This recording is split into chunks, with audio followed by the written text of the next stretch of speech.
महेश्वर शिव को मेरा प्रणाम है। इस कालखंड के प्रथम शिव के शिष्य और हम सबों के परम आदरणीय वरेण्य गुरु भ्राता साहब श्री के चरणों में मेरा प्रणाम है। शक्ति स्वरूपा माँ नीलम आनंद जी के चरणों में मेरा प्रणाम है। और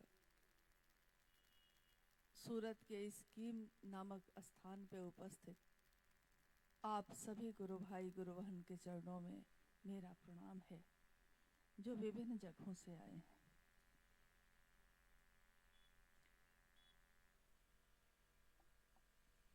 हम सभी का परम सौभाग्य है कि अपने गुरु शिव की बात करने के लिए, अपने गुरु शिव के कार्य के निमित्त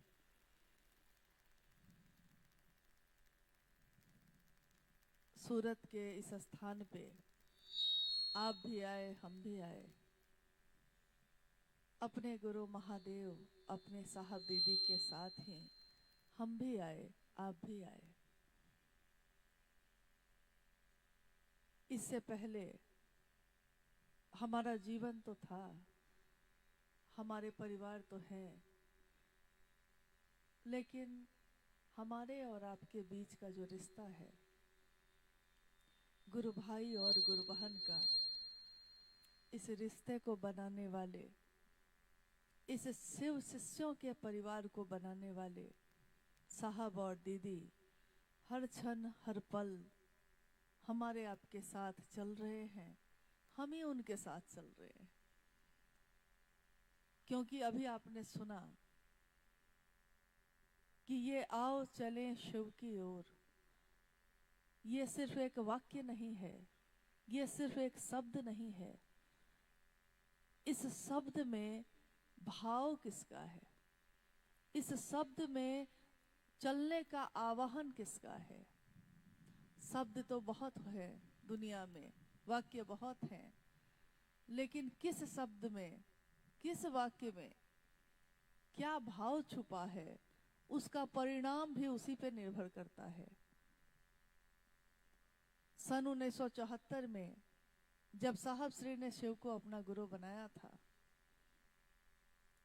उसके 8 वर्षों के बाद जनमानस में, यानी जगत के लोगों के बीच भी उन्होंने इस बात को रखा।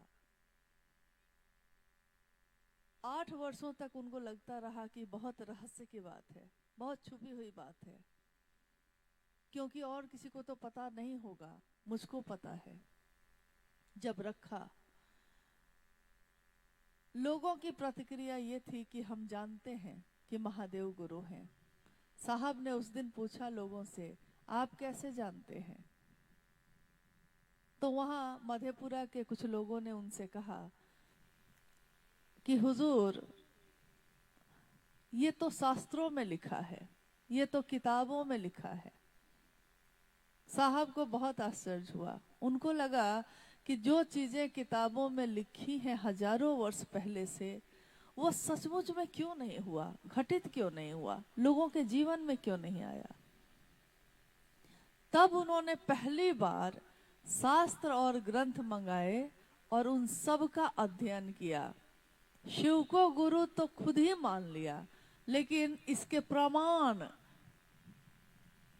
क्योंकि दुनिया प्रमाण मांगती है।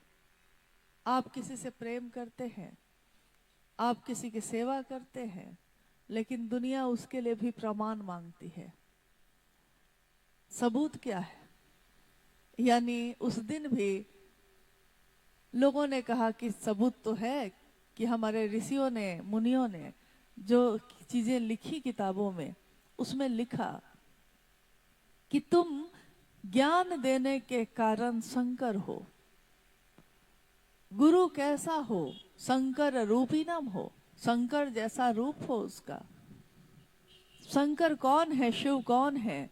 तो तीनों लोकों के अधिपति, तीनों लोकों को जो ज्ञान देने वाले हैं, परम ज्ञान जिनके पास से आता है, ज्ञान के निधि अगम हैं। दुनिया में जितने भी ज्ञान की धाराएं हैं वो निस्सृत हुई, निकली कहां से? स्रोत सबका एक ही है, एक ही जगह।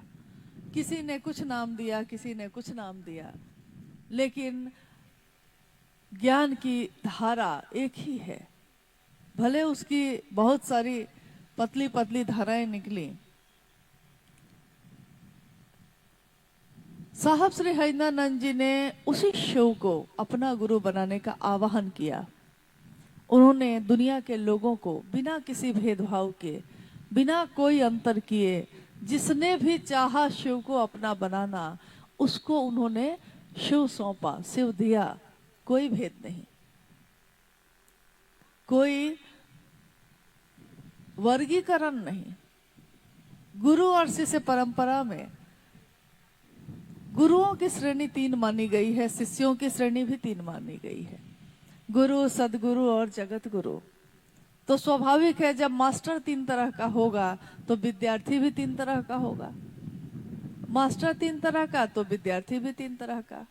लेकिन सारे मास्टर के भी मास्टर कौन है, सारे गुरुओं के गुरु कौन है, सभी सदगुरुओं के भी गुरु कौन है? सबकी यात्रा शिव तक जाकर खत्म हो जाती है। महादेव, महागुरु महादेव ही सबके गुरु। अब दुनिया में शिव भगवान हैं, भगवान के रूप में लोगों को दे सकते हैं, ये सब जानते हैं। सबने अलग अलग तरीके से उनकी पूजा की, उपासना, साधना, मंत्रों के जप किए, वरदान भी प्राप्त किए। चाहे वो इंसान हो, चाहे वो राक्षस हो, चाहे वो देवता हो, चाहे वो गंधर्व या किन्नर हो, सबने शिव से जो चाहा, शिव के लिए तपस्या की। शिव ने बिना ये सोचे कि सामने वाला कौन है, उन्होंने सबको समान रूप से वरदान दिया। जिसने जो चाहा, कहा तथास्तु, सबकी मनोकामना पूरी हो। यानी ईश्वर के रूप में वो विवेकपूर्ण दान नहीं देते। ईश्वर के रूप में आपने पुकारा है, आपने श्रम किया, श्रम युक्त भक्ति की, तो महादेव ने आपके मनोकामना पूरी की। लेकिन वही शिव गुरु के रूप में विवेकपूर्ण दान देते हैं। विवेकपूर्ण मतलब ये, जैसे आप अपने बच्चे के हाथ में जलती हुई लकड़ी नहीं देते। बच्चा जिद करता है तो आप दे देते हैं, लेकिन माँ के रूप में आप उसको विवेकपूर्ण चीजें देते हैं। यानी आपको जो पता है कि जिस चीज से उसके हाथ जल जाएंगे, आप नहीं देते। आपको लगता है कि वो खतरे में है, गिर जाएगा गड्ढे में, तो आप उसको बचाते हैं वहां से। गुरु के रूप में शिव विवेकपूर्ण दान देते हैं। शिव के ईश्वर के रूप में दुनिया के लोग उनसे जुड़े रहे, लेकिन गुरु के रूप में, ज्ञानदाता शिव के रूप में वो थे। दुनिया ने उनसे ज्ञान मांगा ही नहीं। यहाँ तक कि बड़े से बड़े भक्त भी, रावण जैसे भक्त ने भी भक्ति की, लेकिन तीनों लोगों का वैभव मांगा, संपत्ति मांगी, उसको संभालने का ज्ञान नहीं मांगा। साहब श्री ने यही कहा कि अगर आपने ज्ञान मांगा होता तो आप वही चीज संभाल सकते थे जो आपके पास है। इसीलिए जगत के ज्ञान को उन्होंने कहा कि जगत का ज्ञान जो है हमारा, आपका, हमारी जो बुद्धि है, वो दिमाग से हम ज्ञान लेते हैं। तो उस ज्ञान को जो दिमाग से, मस्तिष्क से लिया गया है, वो भी चुभता है, और अगर अज्ञान है तो वो भी चुभता है। दोनों कांटे ही हैं, दोनों कांटे चुभते हैं। अगर शिव को चाहते हो, शिव की तरफ चलना चाहते हैं, तो ज्ञान के कांटा से अज्ञान के कांटा को निकाला जाता है, दोनों फेंक दिए जाते हैं। क्योंकि अगर ज्ञान का कांटा भी रह गया तो वो चुभता रहेगा, शिव की तरफ आपको चलने नहीं देगा। कोई रिश्ता ऐसा होता है जिससे आप अपने दिल से जुड़ना चाहते हैं, उस रिश्ते में दिमाग नहीं लगाते आप, और अगर दिमाग का जो रिश्ता है उससे दिल नहीं लगाते। सूरत के इस जगह पे हर प्रांत के लोग आते हैं। कोई काम करने आता है, कोई व्यापार करने आता है, कोई कुछ, कोई कुछ। अगर आप सोचकर यहाँ आए हैं कि हमको व्यापार करने के लिए कुछ कपड़े लेकर जाना है, तो वहां आप गणित बनाएंगे, यानी दिमाग लगाएंगे, कितने में खरीदेंगे, कितने में जाके बेचेंगे, कितना मेरा फायदा होगा। यानी वो काम जो आप सोच कर आए हैं यहाँ, उसके लिए आप गणित बनाएंगे, दिमाग लगाएंगे। लेकिन इसी सूरत में अगर आप शिव की बात करने आए हैं तो आप दिमाग नहीं लगाएंगे, आप गणित नहीं लगाएंगे। आपको जो गुरु भाई गुरु बहन से भेंट हो जाएगी, प्रणाम करेंगे, कंगन देखा है, मन झुक गया है, किसी ने गुरु भाई समझ के खिला दिया, कोई गुरु भाई समझ के माइक दे रहा है, कोई सम्मान दे रहा है, कोई प्रेम दे रहा है, कोई सोने के लिए घर भी है उपलब्ध, ये भी बता रहा है। यानी यहाँ दिमाग नहीं लग रहा है, यहाँ दिल लग रहा है। इस दिल के लगने में आपकी चीजें लग रही हैं। आप किसी को अगर खिला रहे हैं तो आपके पैसे लग रहे हैं, आप घर में व्यवस्था दे रहे हैं तो आपके घर का एक कमरा लग रहा है, आपका समय लग रहा है, परिवार के लोग लग रहे हैं। लेकिन यहाँ आप दिल लगाए हुए हैं, तो यहाँ आपका दिमाग जो है गणित नहीं बनाता। अगर कोई काम से आया है, चाहे वो कितना भी जरूरतमंद हो, आप उससे दुकान में मिलते हैं और दुकान से ही विदा कर देते हैं। रिश्ते तो दोनों हैं, लेकिन दिल के रिश्तों में हम दिमाग नहीं लगाते। साहब ने कहा, शिव जो जगत के गुरु हैं उनको अपना गुरु बनाइए। उस महादेव को हमने अपना गुरु बनाने की बात कही। अब जब गुरु और शिष्य की बात होगी तो इससे कोई फर्क नहीं पड़ता है कि आप किसी के भाई हैं, कि बेटा हैं, कि बेटी हैं, कि मित्र हैं, कि दुश्मन हैं, इससे कोई फर्क नहीं पड़ता। गुरु ज्ञान देते हैं और शिष्य ज्ञान लेता है, बस यही एक रिश्ता रह जाता है।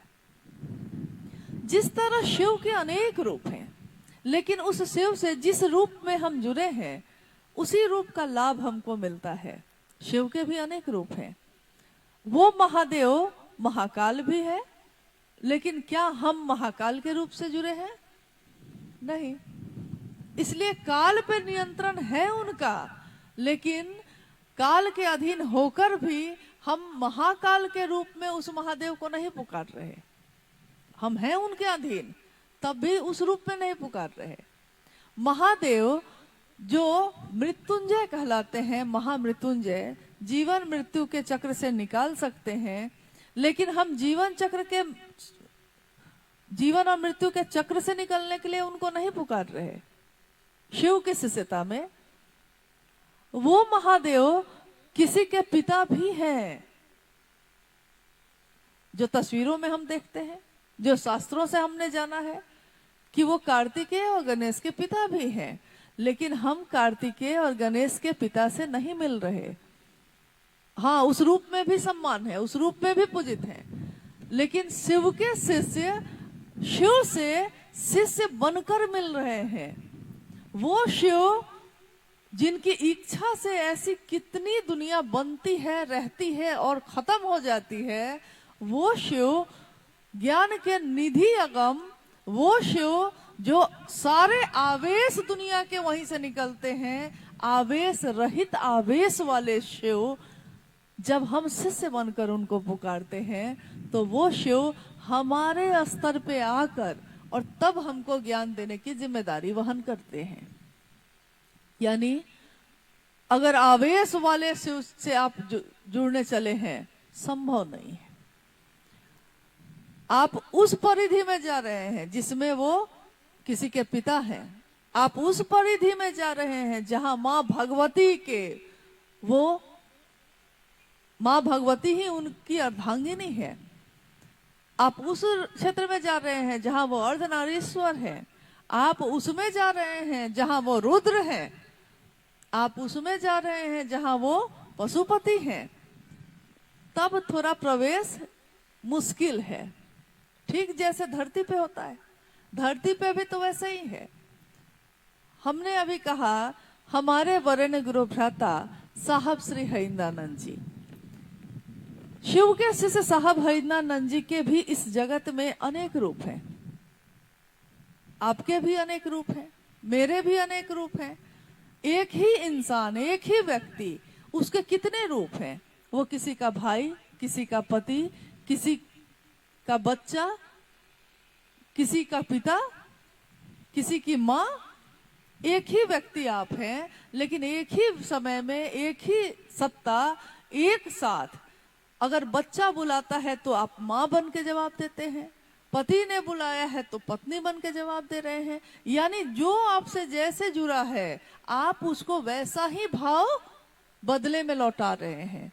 शिव के शिष्य साहब श्री हरिनानंद जी, शक्ति स्वरूपा मां नीलमानंद जी, इस धरती पे उनके भी तो बहुत सारे रूप हैं। वो किसी की बेटी, ये किसी के बेटा, कोई उनका पिता है, किसी के भाई, किसी के पति, किसी के पिता। लौकिक परिवार भी उनका है, ये जगत भी उनका है। बिहार प्रशासनिक सेवा में एक बड़े पद पे जब रिटायर्ड हुए साहब, तो ज्वाइंट सेक्रेटरी कैबिनेट के पद से रिटायर्ड हुए। डिप्टी कलेक्टर साहब हरिनानंद जी से मिलना हमारे आपके लिए कठिन है। क्यों कठिन है? क्योंकि किसी बड़े अफसर के घर में आप सीधे नहीं जा सकते। दरवाजे पे कोई होगा, रोकेगा, समय लेना पड़ेगा आपको, काम होगा, वो मिलना चाहेंगे तब ना मिल पाइएगा, यानी कठिन है। किसी के भी घर में आप सीधे तो नहीं चले जाते। अगर परिचय ना हो, अगर पारिवारिक रिश्ता ना हो तो आप सीधे जा सकते हैं? नहीं जा सकते। यानी लौकिक और जितने भी रूप हैं, उस रूप में इतना नजदीक आना उनके मन से कठिन है। लेकिन शिव शिष्य साहब हरिनानंद जी से, जो शिव का शिष्य हैं, उनसे मिलना बहुत आसान है। क्यों? आपने कहा, हमने कहा कि गुरु भाई हैं, गुरु बहन हैं, और उन तक खबर चली जाती। वो बुला लेते, गुरु भाई आए हैं। उस समय डिप्टी कलेक्टर साहब हरिनानंद जी का रूप पीछे हो जाता और शिव शिष्य साहब हरिनानंद जी का रूप सामने है। उनसे मिलना बहुत आसान है। गुरु भाई बने और मिल लिए। महादेव से मिलना उस रास्ते से बहुत आसान है, शिष्य बने और गुरु से मिल लिए। लेकिन महादेव के अनेक रूपों से मिलना बहुत कठिन है। उसके लिए भक्ति चाहिए, उसके लिए विश्वास चाहिए, उसके लिए समर्पण चाहिए, उसके लिए तपस्या, लाखों मंत्रों का जप चाहिए। कोई जंगल में जाकर तपस्या करता है, कोई पहाड़ों पे जाके तपस्या करता है, किसी ने अपना सब कुछ छोड़ दिया, कोई उस ज्ञान के लिए, सम्यक ज्ञान मिल जाए, उसने अपने महल को छोड़ दिया, किसी ने अपने वैभव को छोड़ दिया, किसी ने अपनी गृहस्थी को छोड़ दिया। तब कहीं महादेव मिले या नहीं मिले।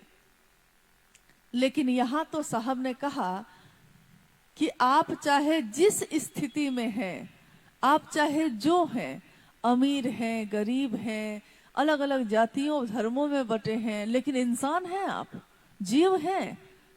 तो साहब श्री ने कहा कि हर जीव में ये संभावना है कि वो शिव हो सकता है। ठीक वैसे ही जैसे एक छोटे से दाने में ये संभावना होती है कि अगर उसको धरती पे लगा दिया जाए, मिट्टी में दबाया जाए, उसको अनुकूल मौसम मिले, उसको पानी से सींचा जाए, कोई उसकी कुछ दिन देखभाल कर दे, तो उसमें से पौधा निकलेगा। फिर वो पौधा इतना विशाल भी बन सकता है जितना बरगद का पेड़ होता है। उस विशाल पेड़ में हाथी भी बांधे जाते हैं, लेकिन वो पेड़ अब इतना विशाल है, उस पेड़ की जड़ें इस मिट्टी में इतनी गहरी है कि आप हिलाना भी चाहिए तो नहीं हिला सकते। एक दिन वो बिया था, कोई उसको चाहे तो मसल सकता था, मसल के फेंक सकता था कि नहीं। जब वो छोटा पौधा हुआ तब भी कोई अपने पैरों से उसको रौंद सकता था। लेकिन अगर वो विशाल बरगद का पेड़ हो जाए, उसकी जड़ें गहरी बैठ जाएं, भूकंप भी आता है तो वो गिरता नहीं है। वही रिश्ता साहब ने कहा महादेव से भी बनाना, और महादेव से बनाया है तो क्या साहब से नहीं बना? जिनके कहने से शिव मेरे आपके गुरु हुए, उनके कहने पे, उनके विचारों पे, उनकी बातों पे हम लोग चले, तो जिसकी बातों पे हम चल रहे हैं, जिसके साथ महादेव की तरफ चल रहे हैं, उससे अलग होके चल पाइएगा कि उनके साथ होके ज्यादा अच्छा चल पाइएगा? साथ होके ही ना चल पाइएगा। रास्ता भटक भी तो सकते हैं, क्योंकि मंजिल बताई उन्होंने। शिव तुम्हारे मेरे अपने गुरु हो सकते हैं, ये बताया उन्होंने। 3 सूत्रों का निरूपण किया उन्होंने। और आज अगर हम या आप या कोई भी ये कहता है कि हम तुमको वहां पहुंचा सकते हैं, तो अगर मैं भी ये कहती हूं तो ये झूठ है। आप भी किसी से कहते हैं तो ये झूठ है। और कोई आकर हमारे बीच भी ये बात कहता है तो वो झूठ ही होगा।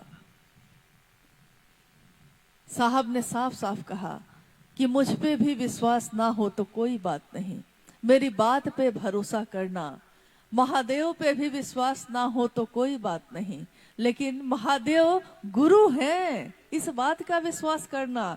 क्लास में खड़े रहना, क्लास में अगर खड़े रह गए तो मास्टर पढ़ा लेगा, लेकिन कक्षा में रहिएगा तब ना, परिधि में रहिएगा तब ना, उस घेरे में हम रहेंगे तभी ना। तो जिस तरह शिव से शिष्य बन के मिलना आसान है, धरती पे कभी कभी लोग कहते, जब साहब के पास आते थे मिलने, तो लोग कहते कि साहब जब भी हम लोग मिलना चाहें आपसे, लोगों ने कहा कि उनसे मिलना बहुत कठिन है। तो साहब ने कहा, यार तुम कभी आए ही नहीं, वो महादेव भी तुमको मित्र समझता है, लेकिन तुम समझते हो कि वो भगवान है, हमसे मिलेंगे कैसे? जाओगे तब ना मिलेंगे। गए ही नहीं, मिले ही नहीं, देखा ही नहीं, खोजा ही नहीं, चाहा ही नहीं, और कहते हो कि हमसे मिले नहीं। तो महादेव भी तुमको मित्र ही समझता है। मैं शिव का शिष्य हूँ, मैं भी मित्र ही समझता हूँ। मेरा गुरु भाई है, मेरी गुरु बहन है, यही समझता हूँ। आए ही नहीं कभी मिलने, बिना आए ही समझ लिया कि मिलना बड़ा मुश्किल है। जाकर न देखते तब पता चलता। जैसे यहाँ बैठे बैठे बगल में कहीं कोई बाजार लगा है, खूब शोरगुल की आवाज आ रही है, हल्ले की आवाज है, यहाँ बैठा हुआ कोई आदमी आपको कहता है, जानते हैं वहां पे मार हो रहा है, लोग एक दूसरे से मारपीट कर रहे हैं। यहाँ से आपने भी सुना है तो आपको भी हल्ला ही सुनाई दिया, शोर ही सुनाई दिया, तो आपने कहा कि आदमी ठीक ही कह रहा है। तब तक किसी ने कहा कि थोड़ा नजदीक जाकर देखो ना कि सचमुच में क्या हो रहा है। तो नजदीक गए आप। जब आप नजदीक पहुंचे तो आपने देखा कि अरे ये हल्ला तो था, लेकिन यहाँ तो सब अपने अपने काम में व्यस्त हैं। यानी कोई अपना टमाटर लेकर बैठा है, उसको बेच रहा है, कोई कह रहा है कि आलू कितने रुपए है, कोई कह रहा है कि हरी सब्जी कैसे दीजिएगा। यानी सब अपना अपना काम कर रहे हैं, लेकिन सामूहिक काम कर रहे हैं। यानी बहुत लोगों की भीड़ है वहां, तो सब बोल रहे हैं, सब सुन रहे हैं। सबके बोलने और सुनने से कुछ ना कुछ तो हलचल होगी, कुछ ना कुछ तो आवाज आएगी। लेकिन यहाँ बैठे बैठे आपने सोच लिया कि अमुक जगह पे ऐसा हो रहा होगा, क्योंकि किसी ने आपसे कहा। सबसे बड़ी बात यह है कि जब साहब श्री ने जो कहा, हम उसको भूलकर और कोई कुछ भी कह रहा है हम उसको सुन रहे हैं। जिनकी बात इतनी सुंदर है और जिनकी बात पे चलने से हमारा आपका इतना शुभ होता है, उनकी बात छोड़कर हम कहाँ गुम हैं। जैसे किसी ने कहा है, बड़ा सुंदर कहा है कि कहाँ जा रहे हो और किधर देख रहे हो। पैर आपके कब्र की तरफ जा रहे हैं और आप जगत की तरफ देख रहे हैं। किसी ने बड़ा खूब कहा है कि कदम सुए मरकत और नजर जो है वो धरती पे है। यानी चल रहे हैं महादेव के तरफ, तो महादेव को देखेंगे ना। मंजिल हमारी कौन है? यहाँ सामने इस बैनर पे लिखा है, मार्ग शिव शिष्यता का है और मंजिल भगवान शिव स्वयं। नीचे नाम लिखा है साहब श्री हरिंदानंद जी। पता नहीं आपने सुना है कि नहीं या जाना है कि नहीं, ये नाम जो लिखा है साहब श्री हरिदानंद जी, ये प्रारंभिक समय में जब साहब ने शिव की बात शुरू की थी तब उन्होंने अपना नाम भी नहीं लिखवाया था। जानते हैं क्यों नहीं लिखवाया था? क्योंकि उन्होंने साफ कहा कि मेरी मनसा एक ही है कि लोग शिव से जुड़े। मैं अपना नाम भी क्यों दूं? मैं अपना नाम भी दूंगा तो लोग मुझसे न जुड़ने लगे। मैं चाहता हूं महादेव से जुड़े। महादेव तो कभी जाएगा नहीं ना, महादेव तो हमेशा रहेगा। तो लोग महादेव से जुड़ेंगे, शिव जैसा होंगे, शिव ही होंगे। कोई गुरु अपने शिष्य को अपने जैसा बनाता है। फिर जगत है, दुनिया है, कुछ लोग जुड़ने लगे, कुछ लोग शिव से बनने लगे। तो धीरे धीरे भीड़ बढ़ी, लोग बढ़े। जब लोग बढ़े तो साहब ने जो लोग उनसे मिलने आते उनसे ये अनुरोध करते कि आप मेरे इस संदेश को, चूंकि अकेला मैं कितना जा पाऊंगा, कितना काम कर पाऊंगा, कितने लोग बहुत हैं और मैं अकेला हूं शरीर में, तो मैं कितना जाऊंगा। तो उन्होंने कहा कि आप भी जाकर अपने अपने गांव, अपने शहर में मेरे इस संदेश को लोगों तक पहुंचाइएगा। लोग गए, बिहार, उत्तर प्रदेश, झारखंड, फिर भारत के सभी राज्यों में जो गए तो सबने साहब के इस संदेश को सुनाया। लेकिन बाद में साहब ने कहा कि मैंने देखा कि मैंने कहा 3 तो कोई जाता है तो जाते जाते या तो उसमें 3.5 हो जाता है या उसमें 2.25 हो जाता है, या तो उसमें कुछ बात घटा देते हैं लोग या फिर अपने तरफ से कुछ जोड़ देते हैं। जैसे बहुत सारी बातें हैं वैसी। जब बार बार उन्होंने देखा कि यही हो रहा है कि मैंने जितना कहा है, मेरे गुरु शिव ने जो मुझको कहा, मैंने भी सबको सिर्फ वही कहा, लेकिन मैंने जिन लोगों से कहा वो जो अब जाने लगे क्षेत्रों में, तो जाते जाते मेरे इस बात का रूप ही बदलने लगता है। वहां पहुंचते पहुंचते बात ही बदल जाती है। तब उन्होंने इसका एक उपाय खोजा। कहते हैं आवश्यकता आविष्कार की जननी है। आविष्कार तब होते हैं जब हमको किसी चीज की जरूरत महसूस होती है। पहले प्राचीन समय में यहाँ से हजारों मील की दूरी लोग पैदल ही तय करते थे। फिर लगा कि कुछ और उपाय किया जा सकता है क्या, तो डोली बनी जिसपे दुल्हन विदा होती थी डोली में बैठकर, यानी पैदल नहीं चलना पड़े।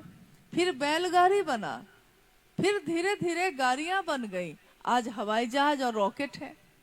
यानी आवश्यकता आविष्कार की जननी है। जब जैसी जरूरत होती है तब वैसा काम करना पड़ता है। साहब ने कहा कि मैंने शिव को भी विवस्था में ही गुरु बनाया था, और गुरु बनाकर जब लोगों के बीच कहना शुरू किया तो एक दिन मुझको विवस्था में ही अपना नाम भी उस पर लिखना पड़ा, क्योंकि अगर मैं नहीं लिखता तो लोग अपना अपना नाम लिखना शुरू कर चुके थे। यानी उन्होंने एक पंपलेट छपवाया जो जिसको मोड़ा जाता था, उस पर लिखा होता था ऊपर हमारे गुरु शिव शिष्यानुभूति। और एक पतले से कागज में, क्योंकि पैसे बहुत कम थे, उतना था नहीं, थे तो डिप्टी कलेक्टर, लेकिन आपने उनके जीवन को जो सुना होगा तो जाना होगा कि 15 और 20 तारीख होते होते माँ नीलम आनंद, खुद राज परिवार की बेटी, कोई वैभव की कमी नहीं, लेकिन एक ईमानदार अफसर के साथ उनका जीवन बीत रहा था और वो भी शिव के शिष्य हो गए, तो और ईमानदारी और बढ़ ही गई, जो थी और गहरी हो गई। तो स्वाभाविक है कि पैसे सीमित थे, 15-20 तारीख तक सब पैसे खत्म हो जाते, उसी में जीवन चल रहा था। तो साहब ने बड़े मुश्किल से कुछ पैसे बचाए और लिखा उस पे जो उनकी अनुभूति थी अपने गुरु के लिए, शिष्यानुभूति, जो आज भी छपवाई जाती है हजारों हजार की संख्या में। और उस पे उन्होंने अपना नाम लिखा, हरिंद्रानंद। प्रस्तुति दीदी नीलम आनंद। किसके द्वारा ये प्रस्तुत किया जा रहा है? तो दीदी नीलम आनंद के द्वारा किया जा रहा है। फिर उन्होंने उन लोगों का सहारा लिया जो जा रहे थे उनकी बात को लेकर और इस कागज को दिलवाया कि आप जो जाते हैं दूसरों के पास, तो जो मैंने छपवाया है वही बताइएगा दूसरों को, फिर इसके अलावा कुछ और मत बताइएगा। तो धीरे धीरे लोगों में जागरूकता बढ़ी, लोगों ने स्वयं पढ़ा कि ये साहब हरिंद्रानंद जी जो हैं वो क्या कहते हैं। तो उस समय साहब ने लिखवाया एक जो स्लोगन था, एक वाक्य था, जो पहले के गुरु भाई गुरु बहन होंगे तो उन्होंने पढ़ा होगा। शुरुआती दिनों में साहब ने लिखवाया, शिव आज भी गुरु हैं, मैंने परीक्षा की है, आपकी परीक्षा प्रार्थनीय है। उन्होंने ये नहीं कहा कि शिव गुरु हैं, आप भी शिव को अपना गुरु बनाइए। उन्होंने ये लिखा उसमें कि मैंने परीक्षा की है कि शिव आज भी गुरु हैं, आपकी परीक्षा भी प्रार्थनीय है। यानी आप मेरे बोलने से सिर्फ मत मान लीजिए, आप अपने मन को खोजी बनाइए, खोजिए सचमुच में है भी कि नहीं है। जैसे मैंने खोजा था, जैसे मैंने जाना था, आप भी परीक्षा करना चाहते हैं तो कर सकते हैं तीनों सूत्रों का सहारा लेकर। तीन सूत्र करिए, इसके लिए कहीं जाने की जरूरत है नहीं, आप जहां जैसे हैं वैसे ही करिए और देखिए कि शिव सचमुच में गुरु हैं कि नहीं। अगर शिव गुरु हैं तो आपके जीवन में अनुभूति होगी, आपके जीवन में परिणाम आएंगे और परिणाम आए, ऐसे ऐसे परिणाम आए जो आज भी गुरु भाई गुरु बहन जब बताते हैं तो हम लोग विश्वास नहीं कर पाते, हमको लगता है अविश्वसनीय है ये, सचमुच ऐसा हुआ होगा क्या? साहब के पूजा घर में सचमुच में बेलपत्र की बारिश हुई? क्या साहब के उस पूजा घर में चावल पे संदेश आए? कितने लोगों के मन में ये भी संशय पैदा होता है। लेकिन साहब ने जब लिखा अपनी पुस्तक को, उसमें उन्होंने लिखा कि मेरे जीवन में घटी घटनाएं आपको अविश्वसनीय प्रतीत होंगी, लेकिन ये सचमुच में घटित हुई हैं, क्योंकि घटा मेरे साथ है तो मैं जानता हूं ना कि हुआ है कि नहीं हुआ है। आप तो दूर से सुन रहे हैं, जिसका हाथ आग से जला है वो न जानता है कि हाथ जला कि नहीं जला। फिर जीवन आगे बढ़ा, शिव शिष्यता और व्यापक हुई और बढ़ी। अब वो जिला राज्य से बाहर जा चुका था, अब वो भारत देश से भी बाहर जा चुका, अब वो नेपाल जैसे देश में तेजी से बढ़ रहा था। और उन्होंने तब अलग अलग भाषाओं में 3 सूत्रों को छपवाया। कभी कभी आपने देखा होगा कि 3 सूत्र के कार्ड छपे होते हैं, कभी कभी उसमें यहाँ जैसे गुजरात में है तो एक तरफ हिंदी में और एक तरफ गुजराती भाषा में लिखा होता है तीनों सूत्र, लेकिन उसके नीचे लिखा होता है कि किसकी किसकी कही हुई बात है। ये इसलिए लिखा होता है ताकि लोग जाने कि ये किसने कहा है। अब हम भी देते हैं किसी को 3 सूत्र का कार्ड, आप भी देते होंगे।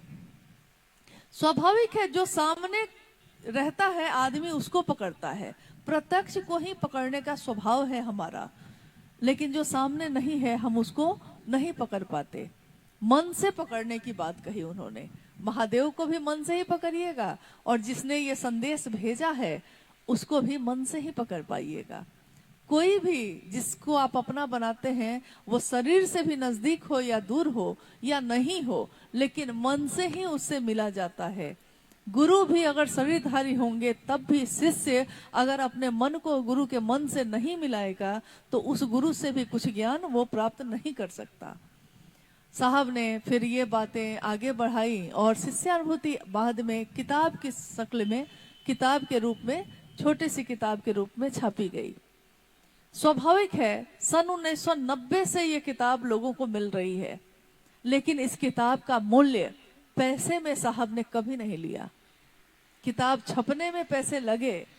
साहब ने कहा कि लोग समझते हैं कि मैं मूर्ख हूं क्या मुझको किताब लिखने नहीं आती, लेकिन जब जरूरत नहीं थी तो नहीं लिखा, जब जरूरत हुई तो लिखा, जब जरूरत हुई तो लोगों को दिया। कब दिया, कब छपा ये? जब अधिकांश जगहों पे लोगों ने शिव चर्चा स्थलों पे अपनी अपनी किताब छपवा के बांटनी शुरू कर दी, बेचनी शुरू कर दी। क्या बेचा उसमें? किसी ने उसमें नाग नागिन की कहानी छाप दी, किसी ने जीवन में घटी कुछ दूसरी बातों को छाप दिया, किसी ने ये छापा कि अगर 10 कॉपी और खरीद के बांटिएगा तब शिव का शिष्य होइएगा। अब देखिए, गंगा पावन है, चल रही है धरती पे, लेकिन इस पावन गंगा में, इस पावन जलधारा में रास्ते की गंदगियां भी अब धीरे धीरे शामिल हो रही हैं। तब साहब ने विवश होकर कहा कि शिष्यानुभूति को अब हजारों की संख्या में, लाखों की संख्या में छपवाना पड़ेगा और लोगों तक पहुंचाना पड़ेगा, ताकि लोग सही चीज को समझ पाए। काम बहुत बड़ा था, इसके लिए एक व्यवस्था मांग थी। बिना व्यवस्था के, बिना किसी व्यवस्था रहित इस काम को किया नहीं जा सकता था, और लोगों की संख्या बढ़ती जा रही थी।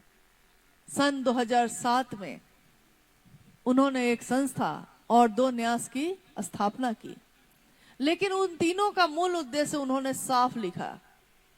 इस सब का मूल उद्देश्य एक ही होगा, क्योंकि व्यक्ति का भी मूल उद्देश्य एक ही होगा, उनकी बनाई हर चीज का मूल उद्देश्य एक ही होगा। शिव के गुरु स्वरूप की जन जन में व्याप्ति हो। शिव गुरु हैं, ये लोगों तक पहुंचे। कालांतर में उनके द्वारा और भी पंक्तियां कही गईं, जिसमें उन्होंने कहा कि आइए भगवान शिव को अपना गुरु बनाए। उन्होंने कहा, जगत गुरु शिव आपके भी गुरु हो सकते हैं, वो जगत का गुरु है, लेकिन आपका अपना हो सकता है। इसका आह्वान भी किया, और एक कार्यशाला जो संगोष्ठी के रूप में चल रही थी रांची में कुछ वर्ष पहले, उस दिन साहब ने एक और वाक्य कहा। जब संगोष्ठी खत्म हो गई और मंच से साहब उठे, तो उन्होंने सामने हॉल में बैठे सभी लोगों की तरफ देखा और कहा कि क्या आप लोगों को मुझसे कुछ और कहना है?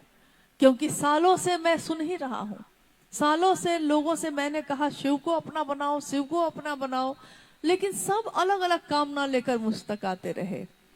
आज भी अगर आपको कुछ कहना है तो कहिए, लेकिन कोई कुछ नहीं बोला, सब मौन थे। साहब ने खड़े होकर चलते समय लोगों के तरफ देखकर कहा, लेकिन मुझको एक बात कहनी है। हम लोग जो वहां उपस्थित थे, हम लोग सारे लोग साहब की तरफ देखने लगे। साहब की आंखों में उस समय एक ऐसा भाव था, अद्वितीय, अप्रतिम, जैसे वो सबको अपनी तरफ खींच रहे हो। और उन्होंने कहा कि मुझको कहना है आप सबसे, आओ चले शिव की ओर। बाद में उन्होंने इसकी व्याख्या की। उन्होंने कहा, ये मेरी आवाज नहीं है, ये सिर्फ मेरी आवाज नहीं है, ये जन जन की आवाज है, हर व्यक्ति की आवाज है कि चलना कहाँ है। तय किया तुमने, चलना तय कर लिया है, मंजिल पता है, तो कहाँ दूसरी तरफ हम भटक रहे हैं और कब तक भटकेंगे। इसलिए अब छोड़ो, जो हुआ बहुत कुछ हुआ, क्या क्या न हुआ, अब तो चलो, आओ चले शिव की ओर। आज ये हम सबका एक स्लोगन ही है, हम हर जगह लिखते हैं, बोलते हैं कि छोड़िए ना। जब कोई कहता है कि अमुक ने ये कहा, अमुक ने ये कहा, तो मुझको याद आता है कि साहब ने कहा कि अगर सुनने लगोगे तो सबकी बात सुननी पड़ेगी। अगर वो महादेव जानना चाहे तो उसको वो जान सकता है कि जीवात्मा 10,000 साल बाद भी क्या सोचेगी, ये भी महादेव को पता है। और मैं, मुझसे कहते हैं तो मैं अगर जानना चाहूं तो मैं ये भी जानता हूं कि किस करवट आप सोए, अगला कदम आपका क्या होगा। मैं शिव का शिष्य हूं तो क्या मैं नहीं जानता ये? लेकिन मैं जानना नहीं चाहता, क्योंकि जैसे ही मैं ये जानने लगूंगा फिर इसका अंत नहीं होगा। तो मैं या तो शिव को जानूं या तो दुनिया की बात को जानूं, क्या जानूं। तो उन्होंने कहा कि आपसे भी सबसे यही कहता हूं कि जानना है तो महादेव को जानो, सुनना है तो महादेव को सुनो, देखना चाहते हैं तो महादेव का आभास करिए, एहसास करिए, और बाकी तो जगत में आप अपने जीवन को जीने के लिए बहुत कुछ करते हैं। शिव चर्चा स्थलों पे या कोई शिव का शिष्य अगर रास्ते में जाता है, वो लोगों से अपने महादेव की महिमा का गान करता है। इसीलिए उन्होंने शिव की चर्चा को हाईटेक पूजा कहा। एक ऐसी पूजा जो पूजा घर में हम नहीं कर रहे, लेकिन वो पूजा जगत में कर रहे हैं। हर व्यक्ति से बात करता है, कहता है मेरे गुरु महादेव तो इतने अच्छे हैं, इतने अच्छे हैं। अरे भैया आप मानिए ना, परिणाम देते हैं। आपका भरोसा उसको भरोसा दिलाता है, क्योंकि अगर आपके दिल में वो बात नहीं होगी तो आप दूसरे में ये बात पैदा कर ही नहीं सकते। जो आपके दिल में होगा वही आप दूसरे में भी पैदा कर सकते हैं। आपके दिल में नफरत है, आप दूसरे को क्या दीजिएगा? आपके मन में अंधेरा है, आप दूसरे के घर में रोशनी लेकर कैसे जाइएगा? लेकिन अगर आपके हाथों में जलता हुआ दिया है, रोशनी है, उजाला है, और आप किसी के अंधेरे घर में प्रवेश किए हैं, तो उसके घर में आप क्या लेकर गए हैं? रोशनी ना, उजाला। महादेव की बात करने वाले लोग जो चलते फिरते मंदिर की तरह हर जगह अपने गुरु की बात कर रहे हैं, ये वो लोग हैं जो दिखते तो साधारण हैं, दिखते तो ऐसे हैं जैसे उनको कुछ आता ही नहीं है। कोई कहता है मैं अनपढ़ हूँ, कोई कहता है मैं अज्ञानी हूँ, और साहब कहते हैं अरे ये तो सबसे सुंदर बात है, क्योंकि ये समझ लेना कि मुझको कुछ नहीं आता है, यही सबसे बड़ा ज्ञान है। यही सबसे बड़ी बात है जो शिव भाव पैदा कर सकती है। मन खाली होगा तब न उसमें महादेव आएंगे। मन में कचरा बैठा के उसमें महादेव को हम कैसे बुलाएं? तो जहां महादेव को बुलाते हैं वहां से तो कचरा साफ करते हैं। इसी मैदान में आज शिव गुरु की बात हो रही है।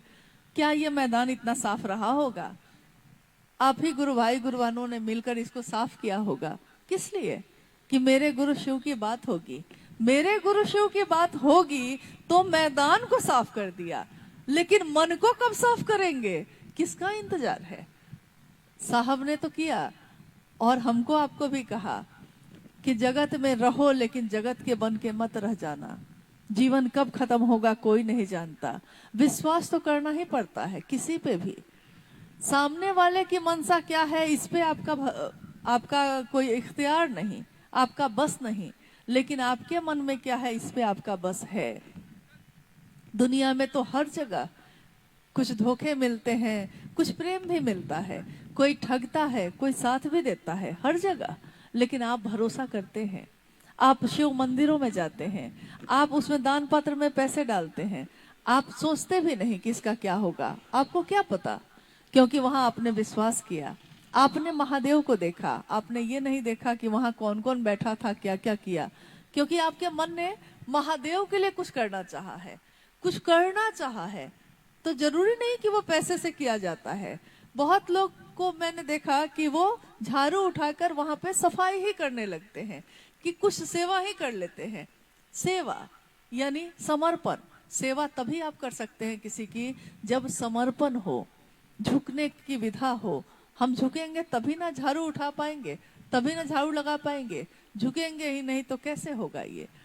यानी अगर शिव के लिए कोई चलता है तो वाला, अगर दोनों का मन शिव के घेरे में ना हो, शिव की परिधि में ना हो, तो न तो वो बोल पाएगा न तो वो सुन पाएगा।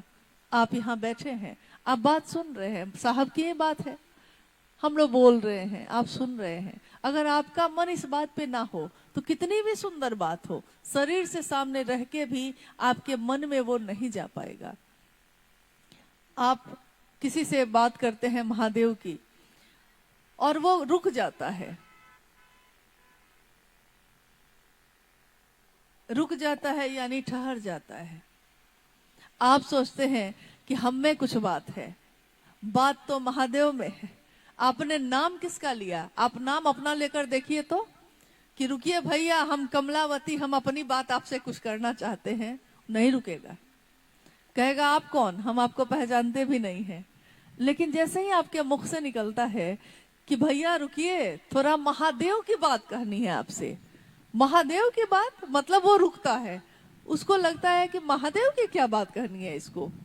सामने वाला कोई पुजारी तो है नहीं, कोई पंडित या गेरुआ कपड़ा पहने हुए तो है नहीं, एकदम सामान्य वेशभूषा में खड़ा ये व्यक्ति मुझसे महादेव की क्या बात करेगा। तो उसके मन में एक जिज्ञासा पैदा होती है, जिज्ञासा, आकर्षण महादेव का काम कर रहा है।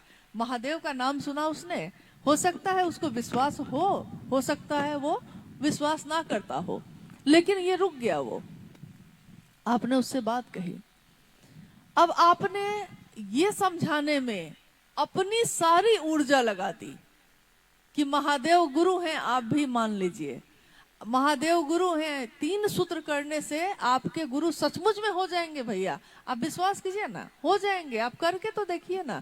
देखिए, आप विश्वास उसको दिला रहे हैं, लेकिन विश्वास आपके मन में गहरा हो रहा है।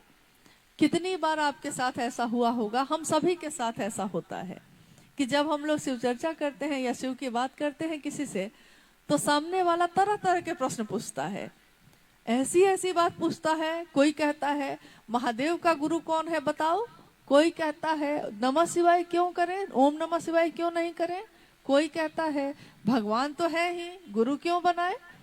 यानी सबके प्रश्न अलग अलग आने लगते हैं। उसके मन में कौतूहल है, वो आपसे जानना चाहता है। अब स्थिति ये है कि इन प्रश्नों का उत्तर मान लीजिए हमको भी नहीं आता है, लेकिन किसी ने पूछ दिया है। आपके जीवन में ये घटित हुआ होगा जरूर, क्योंकि ये बातें सभी शिव शिष्यों के जीवन में घटित होती हैं।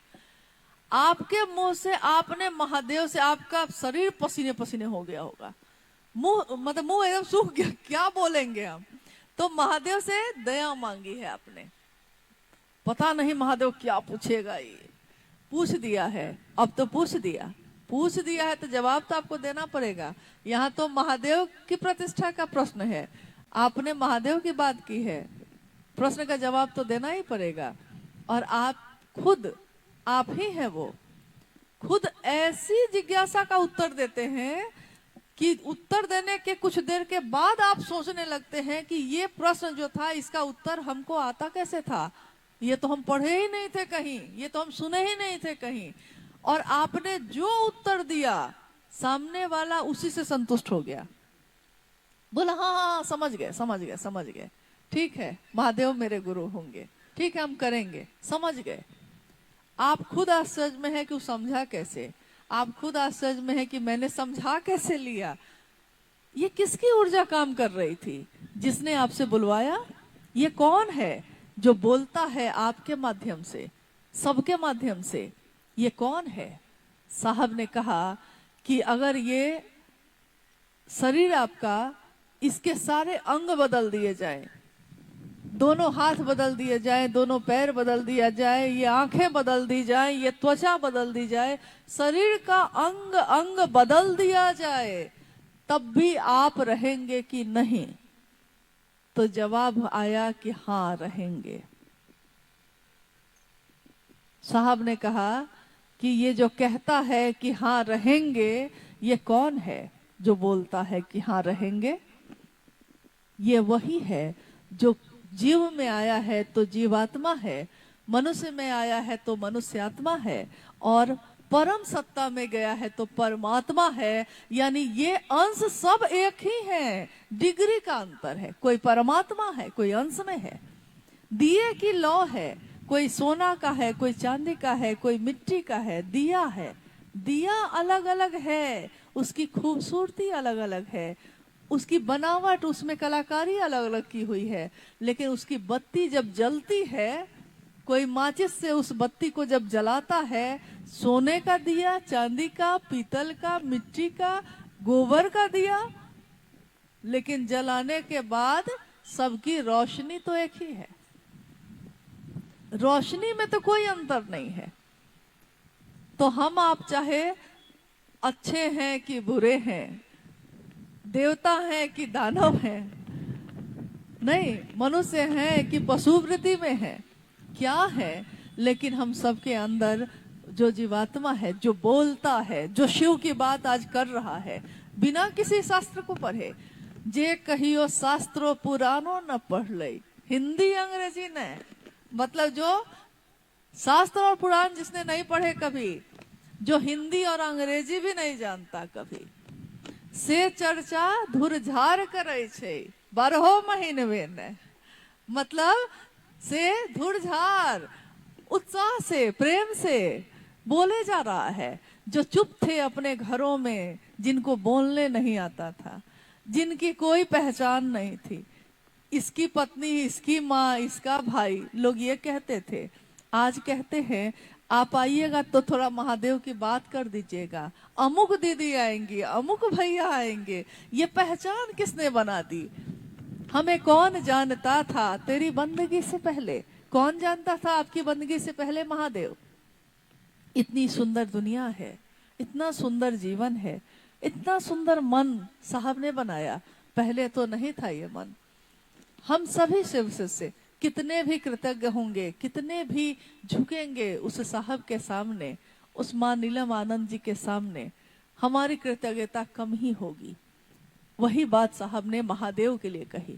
उन्होंने कहा कि तीनों सूत्रों का, जो 3 सूत्र मैंने दिए हैं वो सामान्य नहीं है। इन 3 सूत्रों का निस्वार्थ भाव से, बिना किसी कामना के, कठिन है, ये कठिन है, बहुत कठिन है, लेकिन बिना किसी कामना के निस्वार्थ भाव से अगर कोई शिव का शिष्य अपने गुरु शिव को याद करके ये काम करता है तो यही उसकी कृतज्ञता है अपने गुरु शिव के लिए, यही उसकी गुरु दक्षिणा है अपने गुरु शिव के लिए। लेकिन निस्वार्थ भाव से होना कठिन है। अगर आपने किया है, अपनी कामना लेकर भी तीनों सूत्र करते हैं। बहुत लोग मनौतियां मांगते हैं, मेरे जीवन में ये काम पूरा होगा तब हम महादेव की बात करेंगे। कामना पूरी होती है, मनौती पूरी होती है। आप शिव चर्चा रखते हैं, आपने शिव की बात की है, आपने तीनों सूत्र किया है, परिणाम उसके भी आएंगे। लेकिन ये शिव के लिए नहीं किया हमने, अपने लिए किया। तो अपने लिए किया है, महादेव तो परिणाम लाएंगे ही। महादेव ने सब कुछ दिया, महादेव के लिए तो तब भी नहीं किया हमने। जिस दिन हम महादेव के लिए करने लगेंगे, जिस दिन ये आंखें महादेव के लिए रोएंगी, जिस दिन इस दिल में महादेव धड़केंगे, जैसे कोई अपना धड़कता है, जैसे हम किसी अपने की परवाह करते हैं, जैसे हम अपने पति के बीमार होने पे रात भर जगने के बाद भी सुबह में फिर से काम में जुट जाते हैं, बिना ये सोचे कि क्यों मैं उसके लिए रात भर जागूं। आपकी आंखों से नींद गायब हो जाती है। अपनों की चिंता हमें सताती है, लेकिन अपनी यात्रा विस्मृत हो जाती है, भूल जाते हैं। अपनी अपनी यात्रा इस मानव तन में रह के हम कर सके, इसी की कामना साहब श्री ने की है। और अगर मूल उद्देश्य को हम भूल जाते हैं तो हमारे मन में बहुत तरह की कुरीतियां पैदा होती हैं। हमारा मन गंदगियों की तरफ जाता है तब जब हम उस सुंदरता को नहीं देख पाते। अगर मंजिल आपको पता हो तो रास्ते में बहुत चीजें आती हैं, कुछ अच्छी कुछ बुरी। यहाँ तो महादेव को लोगों ने नहीं छोड़ा, साहब दीदी को नहीं छोड़ा, तो हम आप कैसे सोचते हैं कि हमको छोड़ेगा? कभी कभी इंसान ही है हम लोग भी, तो कोई भगवान अभी हुआ नहीं, कोई महादेव अभी पूरी तरह बना नहीं है। एक महादेव ही अघोर है, उनको लाख कुछ हो जाए उनके मन पे कोई घोर नहीं होता उनका मन। लेकिन हम लोग जो अभी हैं, अभी थोड़ा सा उधर हुए हैं, थोड़ा सा इधर भी है, मन थोड़ा दुखी हो जाता है, व्यथित होता है, घोर होता है। लेकिन उस समय साहब की वही बात हमेशा याद आती है जो उन्होंने, जब भी कोई व्यथित हुआ, जब भी कोई कहा कि मैं तो महादेव के लिए करता हूँ, मैं तो आपकी बोली बात को कर रहा हूँ, लेकिन लोग क्यों मुझको गलत समझ जाते हैं। साहब ने कहा कि यार सही तो एक ही जगह हो सकते हो, या तो महादेव के लिए हो जाओ या तो दुनिया के लिए हो जाओ। महादेव के लिए हो जाओगे, दुनिया खुद समझ लेगी एक दिन तू कौन है, तेरा नाम है क्या। सीता भी यहाँ बदनाम हुई नहीं, कुछ तो लोग कहेंगे, लोगों का काम है कहना, छोड़ो बेकार की बातों को, कहीं बीत न जाए रहना, कहीं ये जीवन न बीत जाए। यही बात करते करते कि कौन कैसा है, कौन कैसा है, कौन कैसा है, सबकी समीक्षा करते करते हम अपनी यात्रा फिर से भूल जाते हैं। हमारा मन भी घोर हो जाता है। जो अघोर की तरफ चल रहा था वो घोर होकर फिर से डूब रहा है। न कोई किसी का घर चलाता है, न लेना है न देना है। लेना भी है तो महादेव, देना भी तो है महादेव। तो कौन बात के हाला बा, कौन बात के लिए हल्ला है भाई, परेशान है अलग ही। अच्छा, बहुत जगह देखिएगा कि किसी को लगेगा कि हम नहीं करेंगे तो होगा कैसे, अरे हमारे किए बिना होगा कैसे। साहब ने एक ऋषि की कहानी बताई थी। उन्होंने कहा, ऋषि कश्यप रास्ते पे जा रहे थे तो उन्होंने एक अकेली गिलहरी को देखा जो सामने सड़क पे खड़ी थी। वो गिलहरी न हिलती थी न डुलती थी, एकदम मूर्ति की तरह खड़ी है और अपने पूंछ को ऊपर किए हुए है। गिलहरी की पूंछ ऊपर है, गिलहरी हिल नहीं रही है। ऋषि रुक गए। उन्होंने कहा, अरे गिलहरी, तुम हिलती क्यों नहीं हो, क्यों खड़ी हो यहाँ मूर्ति की तरह। गिलहरी ने कहा, ऋषि जी कुछ मत बोलिए, कुछ मत बोलिए, बोलूंगी तो हिल जाऊंगी। ऋषि ने कहा, बात क्या है ये तो बताओ। तो उसने कहा कि अगर हिल गई तो ये आसमान तो मेरी पूंछ पे ही तो टिका है, आसमान ही गिर जाएगा। वैसे ही हम में से भी कुछ लोग हैं जो कहते हैं कि मैं ठीक करूंगा, मैं ठीक करूंगा, क्योंकि वो सोचता है कि मुझ में ये बात है कि मैं ठीक कर सकता हूँ। साहब ने कहा कि कुछ टेंशन महादेव को भी लेने दीजिए, महादेव पे भी तो छोड़िए, सारा टेंशन अपने कपार पे क्यों लिए हैं। अरे दुनिया में कम तनाव है, दुनिया में कम दुख है। उस दुख से छुटकारा पाने के लिए महादेव को अपना बनाया, और महादेव को अपना बना के भी अगर मेरा मन आनंदित न हुआ तो हम क्यों कर रहे हैं इस काम को। इससे तो अच्छा है कि अपने घर में अपने बच्चों के साथ रहेंगे, ये ज्यादा बेहतर है। अगर महादेव की बात जगत में करके किसी के बीच हम महादेव को बांट नहीं सकते, इससे बेहतर है कि हम शिव की शिष्यता छोड़ दें, शिव का शिष्य बन के कम से कम इस काम को नहीं करें। क्योंकि हमारी आपकी पहचान जो जगत में है, शिव का शिष्य होने की पहचान। किसी दिन आकाशवाणी में साहब से पूछा गया था, उस समय वो डिप्टी कलेक्टर थे, उनसे पूछा गया, आकाशवाणी आवाज ने पूछा, तुम क्या करते हो। साहब के मुख से निकला, मैं शिव शिष्य बनाता हूँ। साहब ने कहा कि न जाने क्यों मैंने ये कहा उस समय कि मैं शिव शिष्य बनाता हूँ, क्योंकि मैं उस समय डिप्टी कलेक्टर था। लेकिन मेरे मुंह से ये नहीं निकला कि मैं डिप्टी कलेक्टर हूँ और मैं प्रशासन चलाता हूँ, मेरे मुंह से ये नहीं निकला। आपसे कोई पूछे कि आप क्या करते हैं, तो आपके मुंह से निकलेगा कि मैं किसान हूँ, या मेरा व्यापार है, या मैं रेलवे में नौकरी करता हूँ, या मैं मास्टर हूँ। कुछ तो निकलेगा। हम घर संभालते हैं, कुछ तो निकलेगा। यानी जो भाव, जो पहचान आपके मन पे भारी है, आपके मुंह से भी वही निकलेगा। साहब के मन पे क्या भारी था उस दिन। आकाशवाणी ने जब उनसे पूछा कि तुम क्या करते हो, तो उन्होंने कहा कि मैं शिव का शिष्य बनाता हूँ।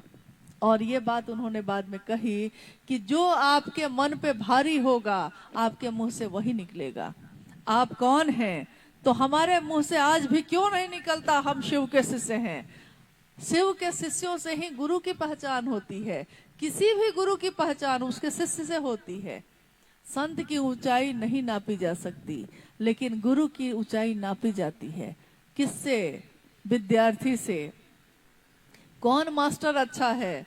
मेरा बेटा किससे पढ़ा था तो फर्स्ट क्लास से पास किया था, तो मास्टर की पहचान इससे हुई कि जो पढ़ा उससे, वो पढ़ने में एकदम खराब था, लेकिन मास्टर ने ऐसा पढ़ाया उसको कि वो फर्स्ट डिवीजन से पास कर गया। आप दूसरों को भी बताने लगते हैं कि अमुक मास्टर से पढ़ाइए, वो खत्म से खत्म विद्यार्थी को भी फर्स्ट डिवीजन से पास कराएगा। यानी गुरु की पहचान शिष्य से होती है। हम शिव शिष्यों की पहचान से गुरु की पहचान होगी। शिव गुरु हैं, कैसे गुरु हैं, तो हमको आपको देख के ही लोग समझेंगे कि शिव कैसे गुरु हैं। क्या आपका मन शांत हो गया है? क्या आपके घर के तनाव कम हुए? क्या आपकी बोली में जो हमेशा दूसरों के लिए कटु वचन निकलते थे, क्या अब प्रेम की वर्षा होती है? क्या महादेव की तरह आपने अमृत का दान करना सीख लिया है? क्या लोगों ने आपको जहर दिया लेकिन आपने बदले में ये नहीं किया है? क्या लोगों ने आपको चोटें दी हैं लेकिन आपने बदले में चोट नहीं दी है? तब शिव शिष्यता उतर रही है, यानी ऐसा हुआ है। लेकिन अगर शिव की चर्चा करके और घर में आके कोई परेशान है, बेचैन है, उसके मन को शांति ही नहीं है, तो कैसे शिव की बात की हमने? महादेव की बात करके, महादेव की बात सुन के भी अगर हमारा मन शिव के सानिध्य में नहीं जा रहा है, तो इससे ज्यादा बेहतर है कि हम अपने घर में रहें। ये ज्यादा अच्छा है, क्योंकि उतना समय किसी को तो दीजिएगा। लेकिन अगर महादेव के लिए निकले हैं तो ये स्व अनुशासन अपने जीवन में खुद होना चाहिए कि महादेव के लिए निकले हैं, महादेव की बात कर रहे हैं, तो उस चर्चा स्थल पे सिर्फ महादेव की ही चर्चा होनी चाहिए। फिर कोई और विषय वहां पे बोलना ठीक नहीं है, किसी के लिए नहीं। ये नहीं है कि हाँ आप झगड़ा करने लगिए या आप तर्क कीजिए। शिव के से शास्त्रार्थ नहीं करते, शिव के से तर्क नहीं करते, लेकिन आप हाथ जोड़कर उठकर वहां से जा सकते हैं। जहां मेरे महादेव की बात नहीं, अगर यहाँ मेरे महादेव की बात ना होगी तो हम यहाँ क्यों रहेंगे? हम लौट जाएंगे, चले जाएंगे। मेरे महादेव की बात नहीं, मेरे महादेव के काम की परवाह नहीं, उस जगह पे हमको क्यों रहना है? हमको उस गली जाना क्यों है? उसका पता पूछना क्यों है? जिस गली में तेरा घर न हो बालमा, उस गली से तो हमें गुजरना ही नहीं है, गुजरेंगे ही नहीं। क्यों गुजरेंगे? जीवन इतना छोटा है और जगत इतना बड़ा है, काम बहुत है, महादेव से जोड़ना है लोगों को। तो अगर रुकते रह गए, उलझते रह गए, तो इस काम को कर नहीं पाएंगे। कभी सूरत की इसी धरती पे वरेण्य गुरु भ्राता साहब श्री उतरे, और उस दिन उनकी आवाज में अद्भुत क्या था, उस आवाज में क्या बात थी, उस संदेश में। उन्होंने उस दिन कहा था, उस यात्रा में हम लोग उनके साथ आए थे और सामने में साहब बोल रहे हैं, साहब कह रहे हैं, मैं सूरत में शिव की सूरत देखना चाहता हूँ, सूरत में शिव की सूरत देखना चाहता हूँ। क्या हमने साहब श्री के इस चाहत को पूरा कर लिया? तभी ना हमारे पास इतना समय है कि हम लोग बहुत सारी दूसरी बात भी करने लगे हैं। अगर नहीं किया है तो अनुरोध है कि इस काम पे अपना ध्यान दें कि हाँ, सूरत में शिव की सूरत ही नहीं, शिव की सीरत भी उतरनी चाहिए। सिर्फ सूरत उतरने से काम अब नहीं चलेगा, सिर्फ चेहरा लगाने से काम नहीं चलेगा। सीरत, आचरण, चरित्र, आचरण अपने शिव जैसा, अपने साहब दीदी जैसा उन्होंने अपने जीवन का दान दिया है। इस काम में आहुति है, इस अनुष्ठान में, इस महापर्व में, इस महान उद्देश्य में हर व्यक्ति की मांग है। इसमें आप मेरा साथ दीजिए। मेरे इस गुरु कार्य को पूरा करने में साहब ने बार बार कहा है कि मैं अकेला सा महसूस करता हूँ, लाखों लोगों की भीड़ है, लेकिन कोई शिव की मनसा से शिव की तरफ क्यों नहीं चलता? मैं तो यही चाहता हूँ और कुछ भी नहीं। क्या साहब ने आपसे कुछ मांगा है? क्या साहब ने आपसे कुछ भी और चाहा है? कभी आपने ये कहा है क्या कि साहब के पास से ये चढ़ावा चढ़ाना है हमको? नहीं, उन्होंने कभी नहीं चाहा। अर्थ, धर्म, काम, मोक्ष किसी की कामना नहीं। कामना है तो बस एक ही कि मेरे गुरु महादेव की गूंज उठे। एक शिवरात्रि में उन्होंने महादेव की आरती के समय आंखें बंद करके जो प्रार्थना की, बाद में कहा कि जानते हैं मैं क्या कह रहा था महादेव से? मैं अपने महादेव से, अपने गुरु से ये कह रहा था कि ये हरा भोला हर शिव की जो गूंज उठ रही है, मैं चाहता हूँ कि ये गूंज पूरी धरती पे उठे, हर जगह पे ये जागा जागा महादेव का उद्घोष सिर्फ नारा नहीं बन जाए, सचमुच में शिव जागे, सबके हृदय में जागे, और ऐसा जागे कि उसकी सीरत बदले। सूरत ही नहीं, सिर्फ हमारे आचरण ही नहीं बदले तो क्या फायदा होगा? हाँ, आपको मुझसे शिकायत कोई हो सकती है, लेकिन दूसरों से शिकायत हो सकती है। इसमें कोई बड़ी बात नहीं, क्योंकि आप कभी मेरे पास रहे नहीं, मुझसे कभी बात नहीं, आपके पास हम रहे नहीं, हमसे आपकी कोई बात नहीं। लेकिन आपकी बात अपने साहब से तो है ना, मेरी बात मेरे साहब से तो है। मैंने भी उनसे एक वादा किया कि जो उन्होंने कहा है वो करेंगे। अब दुनिया क्या कहेगी ये हम नहीं जानते। साहब ने हमेशा कहा कि मैं हमेशा जो पुराने लोग भी रहे उनका भी इंतजार करता हूँ। मैं हरिंद्रानंद हमेशा सबको ढूंढता हूँ, लोग मुझे नहीं ढूंढते, मैं ढूंढता हूँ। मैं अपने घर के दरवाजे किसी के लिए बंद नहीं करता। आप बंद कर सकते हैं, आप कह सकते हैं अमुक आदमी अच्छा नहीं है, हम उसकी चर्चा में नहीं जाएंगे।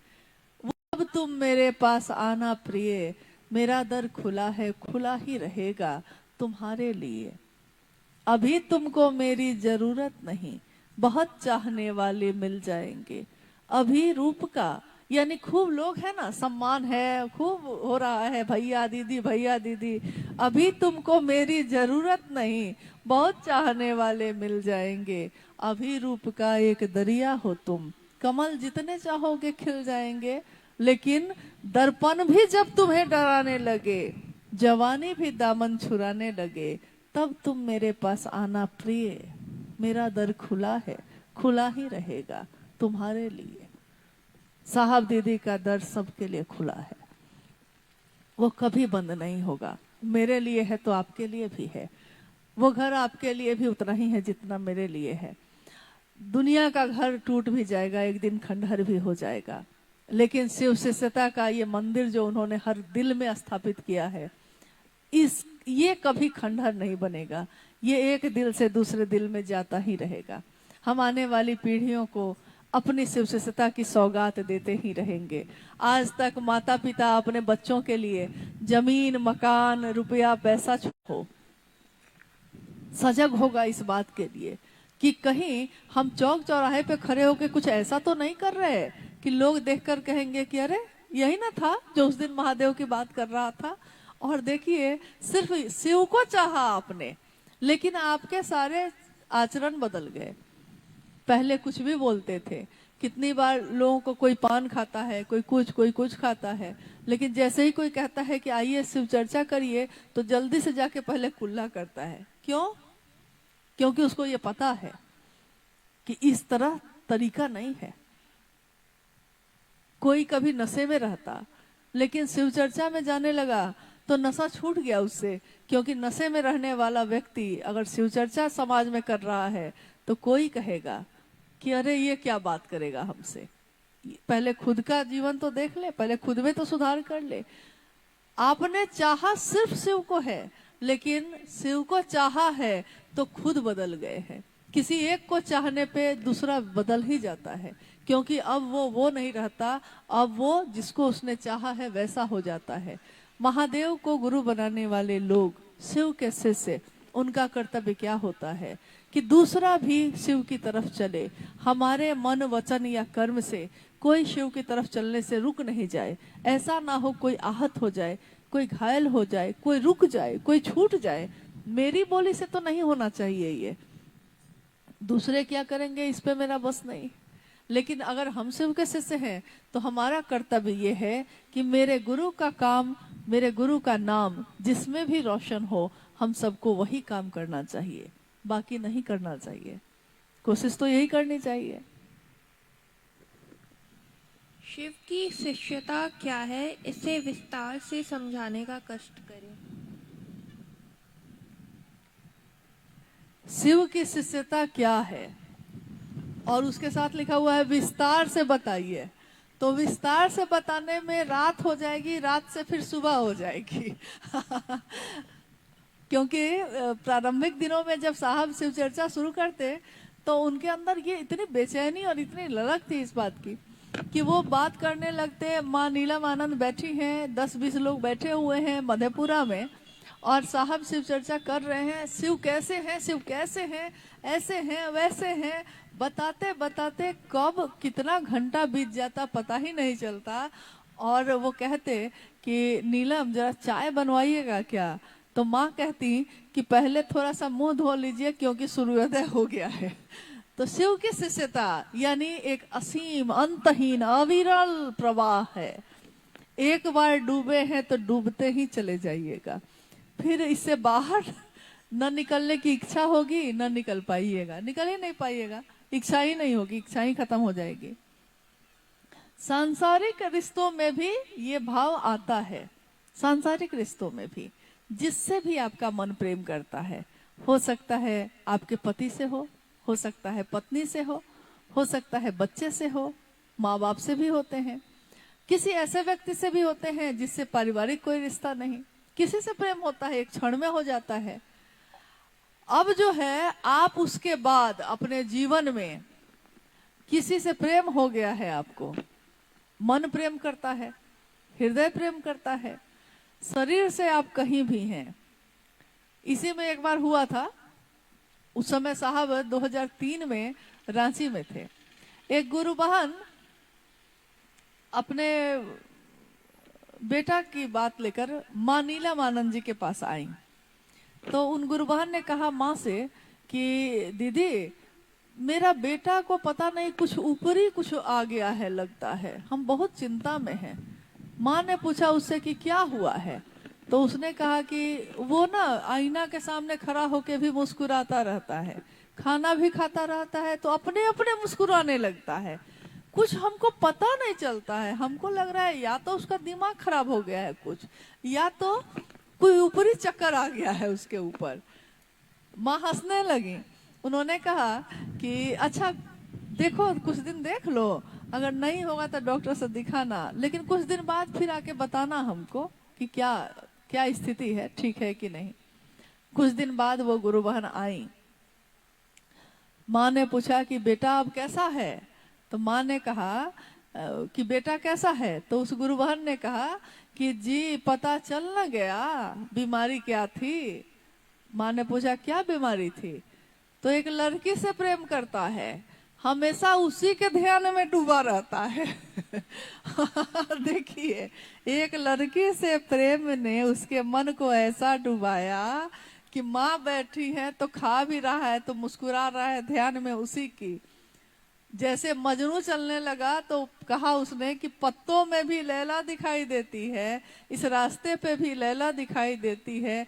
ए मौलवी साहब, आप किस खुदा की इबादत कर रहे थे कि आपको मैं दिखा? जब मैं एक लैला के इश्क में हूं तो मुझको लैला के सिवा कुछ नहीं दिखती, आपको मैं कैसे दिखा? तो जो शिव की शिष्यता में है, ये प्रवाह ऐसा है, ये भाव ऐसा है कि ऐसा डूबता है आदमी कि फिर उसको शिव ही दिखता है हर जगह, उसको दूसरा कुछ दिखता ही नहीं। जो हो सामने वो शिव ही देखेगा उसमें, अगर शिष्य भाव है। शिष्य भाव जगे जरा तो ध्यान तो हो ही जाता है। शिष्य भाव थोड़ा जग जाए तब ना, शिष्य भाव जग जाए, स्वस्फूर्त हो जाए, मेरे अंदर खुद पैदा हो जाए, इसके लिए पहला सूत्र है जिसमें हम मन ही मन बार बार महादेव से दया मांगते हैं। ये स्वस्फूर्त यानी आपके अंदर पैदा हो जाए, है जन्म से है लेकिन प्रकट नहीं हुआ है। जन्म से ही तो सारे भाव है मेरे मन में, तभी तो जब हम बच्चा पैदा होता है उसके मन में अपने पिता को देख के पुत्र भाव पैदा हो जाता है, माँ को देख के पुत्र का भाव पैदा हो जाता है।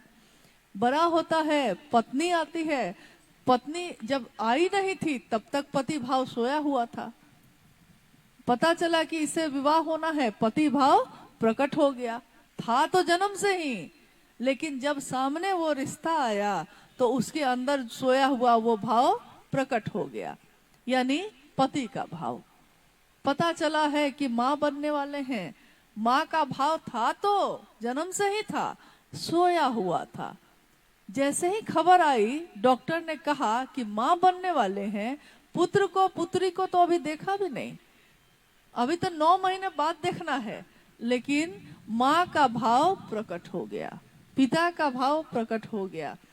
ठीक वैसे ही जैसे ही ये सूचना, ये संदेश आता है कि शिव मेरे गुरु भी हो सकते हैं, आज से और अभी से मैंने शिव को अपना गुरु बनाया है, मेरे अंदर जो शिष्य का भाव सोया तो था, जन्म से ही था वो बिया, लेकिन सामने जैसे ही गुरु का आया, गुरु और शिष्य ये दोनों मतलब आया और शिष्य भाव प्रकट हो गया। शिष्य भाव यानी शिष्यता, शिष्यता, शिष्य भाव प्रकट हुआ। अब आप दूसरा कोई समझाएगा कि और भी गुरु हैं, और भी चीजें हैं, आपको समझ में नहीं आएंगी। किसने कितना समझाया मजनू को, किसने कितना समझाया सिरी फरहाद को, मंसूर को, लेकिन चढ़ गया सूली पे, चढ़ के सूली पे मंसूर बोला इश्क है ये, तमाशा नहीं है। इश्क यानी जिससे हो गया उससे हो गया, वो महादेव से हो गया, गुरु से हो गया तो हो गया। अब इसमें कोई कुछ भी समझाएगा थोड़े ही कुछ बदलने वाला है। तो शिष्यता, शिव की शिष्यता एक अविरल यानी एक ऐसा है जो लगातार निरंतरता में बहता रहता है, एक प्रवाह है जो खत्म ही नहीं होता है। असीम में मिलिएगा तो असीम ही होइएगा, अनंत में मिलिएगा तो अनंत ही होइएगा। हमारी गणना है, हम 1 लाख 2 लाख 10 लाख महाअरब महाखरब तक गिन सकते हैं, लेकिन उसके बाद हमारी गिनती खत्म हो जाती है। और जहां इंसान की गिनती खत्म हो जाती है वहां से ना महादेव की गिनती शुरू होती है। वो असीम, वो अनंत, वो ज्ञान के निधि अगम, जिसका कोई तल नहीं, अतल गहराई जिसकी है, उस महादेव से मिलने के बाद आप थोड़े ही पूछेंगे शिष्यता क्या होती है। लोग बोलेंगे, लोगों ने कहा ये मजनू दीवाना हुआ, लोगों ने कहा ये मीरा रानी दीवानी कहाने लगी, दुनिया ने कहा मीरा को तो याद भी नहीं था कि अब दुनिया है भी, मीरा तो गुम हो गई अपने कृष्ण में। तो जो जिसमें डूबता है, जिसके अंदर जिसका भाव आ जाता है, फिर दुनिया उसके लक्षण को देख के कहती है। तो हमारे आपके लक्षण ऐसे हो जाएं कि रहे हैं, क्योंकि अब समय की भी अवमानना है। साहब श्री ने आओ चले शिव की ओर एक पुस्तक लिखी है। कोरोना काल में ये लिखा गया। दुनिया के लोग जब कोरोना काल में अपने घरों में बंद थे, साहब श्री के साथ हम सभी उपवन में बैठे आओ चले शिव की ओर पुस्तक की रचना कर रहे थे। इस जिज्ञासा का उत्तर देने से पहले 2 मिनट के लिए हम उस बात पे आपको लेके जाना चाहते हैं कि उस समय जो घटनाएं हो रही थी या उससे पूर्व भी जो चीजें मैंने भी देखी या और लोगों ने भी देखी हैं, महसूस किया है। अनमिलाकर में आपने कितनी घटनाओं को पढ़ा होगा, सुना होगा लोगों से, ऐसी ऐसी जिसको लोग दुनिया चमत्कार कहती है। कोरोना काल का समय था, आओ चले शिव की ओर पुस्तक लिखी जा रही थी। उपवन जो साहब का स्थल है रांची में, उसमें। और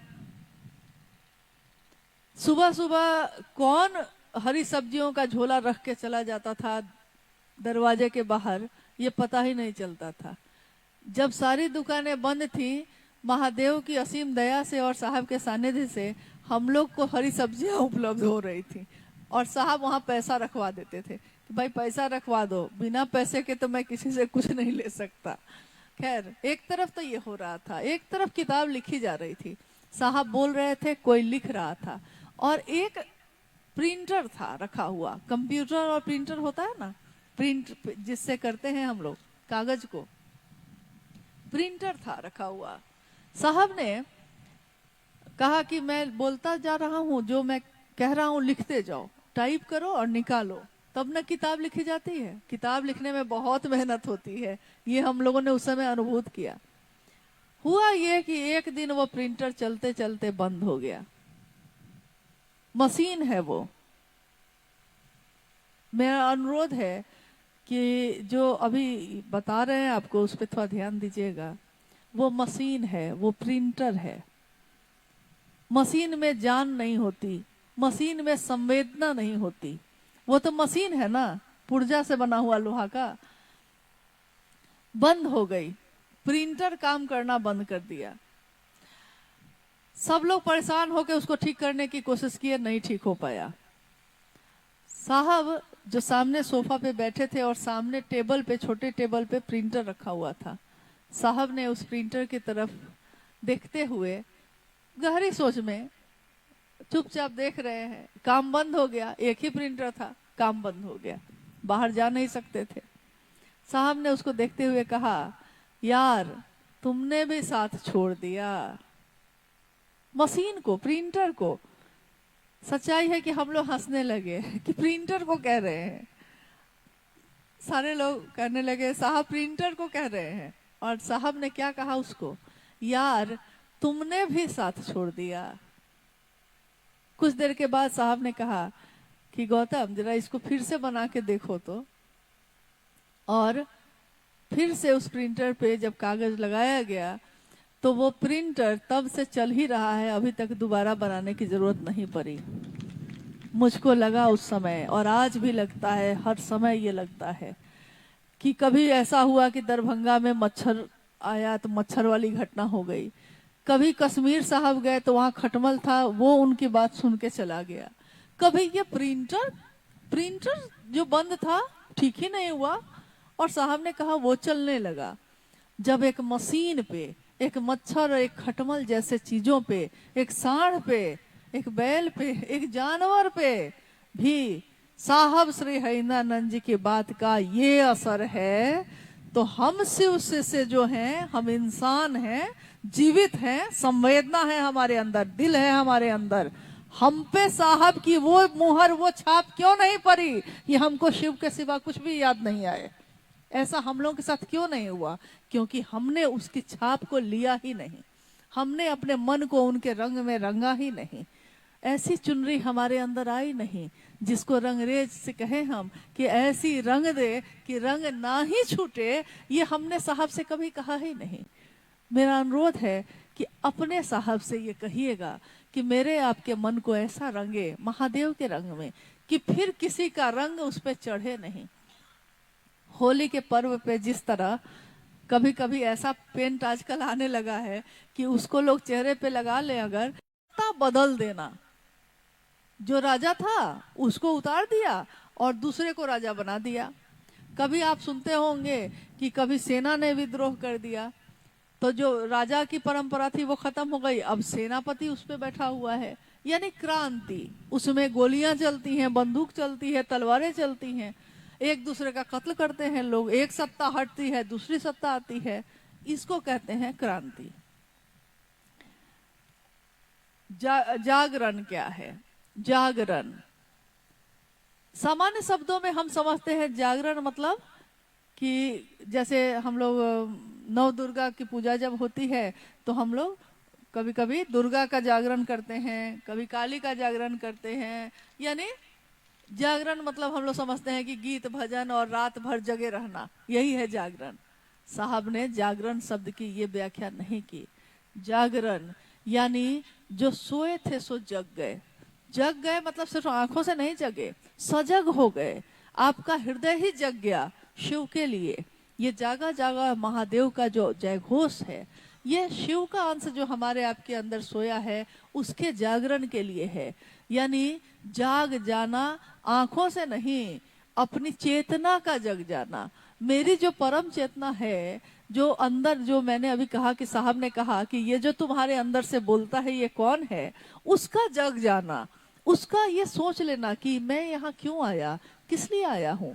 बाहर बाहर से तो मैं बहुत सारे रिश्तों से हूँ, मैं किसी का पति, किसी का भाई, किसी की पत्नी, किसी की बहन हूँ, लेकिन मेरे अंदर जो ये है, ये कहाँ से आया, कहाँ को जाएगा, कुछ पता नहीं। इसकी जो खोज हो जाए तो जाग जाना मतलब जागरण है। शिव की शिष्यता क्रांति नहीं है, यानी ये मामला ये नहीं है कि किसी एक को हटाया दूसरे को बैठा दिया, ये मामला नहीं है। ये मामला क्या है कि ये जागरण है, अपनी यात्रा के लिए जग जाना, अपने शिव के लिए जग जाना। अब इस जिज्ञासा के साथ, इस पंक्ति के साथ, जैसा मैंने पहले भी कहा, साहब ने जो कहा उसमें कुछ ना कुछ तो मिलाना है, नहीं तो कुछ घटाना है। तो पंक्ति तो साहब ने यहाँ तक ही कही है, लेकिन जिज्ञासा में ये भी आया है कि फिर हर जगह गुरु भाई गुरु बहन के बीच मतभेद क्यों है।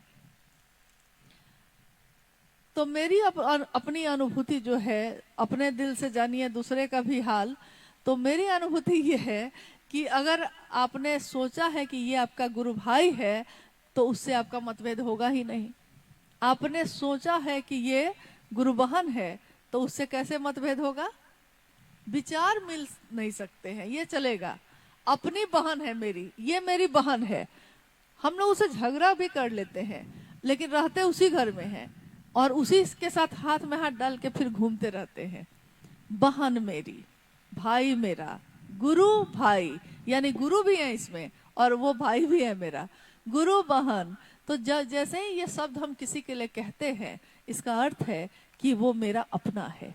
तो अपनों से वैचारिक मतभेद हो सकते हैं लेकिन मन का मतभेद नहीं हो सकता। आप उससे अलग नहीं हो सकते। और अगर सबका केंद्र हमेशा एक रहेगा तो दुनिया, सोचिए तो जरा, ये पृथ्वी जहां हम बैठे हैं अभी धरती पे, ये धरती इस क्षण भी घूम रही है, चल रही है।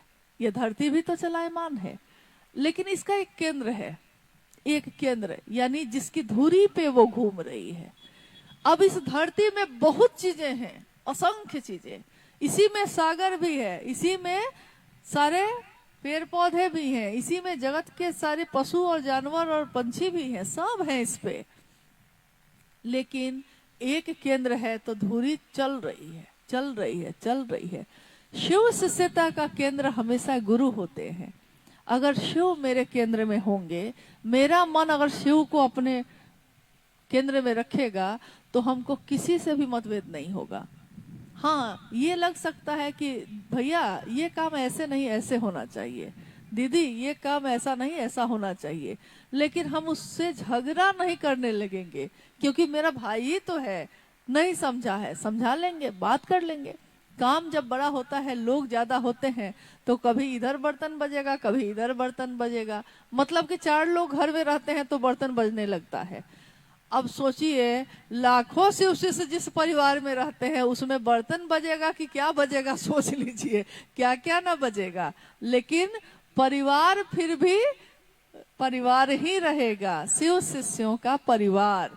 और इस परिवार का जो हाल है ना, लाखों क्या पूरी धरती भी जिस दिन शिव शिष्य बन जाएगी, जो कि बनेगी ही, शिव ने चाहा है तो बनेगी ही, होगा ही, तब भी उस महादेव को क्या अंतर आएगा। साहब ने कहा एक बार कि एक जहाज, पानी का जहाज है विक्रांत, उस समय विक्रांत आया था भारत का थल सेना में।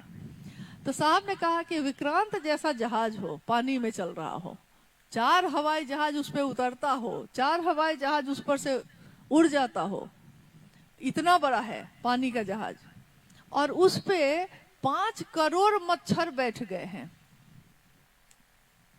इतना विशाल जहाज है, 5 करोड़ मच्छर बैठ गए। और मच्छरों ने कहा जहाज के कैप्टन से कि भाई साहब आपको दिक्कत नहीं ना है मेरे बैठने से। तो कैप्टन कहता है कि और 5 करोड़ को मंगा लो, हमको कोई दिक्कत नहीं है।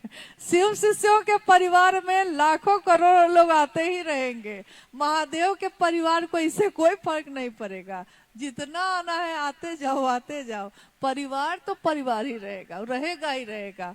हम लड़ेंगे, बात करेंगे, इधर करेंगे, उधर करेंगे, लेकिन इस परिवार का मुखिया भी एक ही होगा और इसका केंद्र भी एक ही होगा।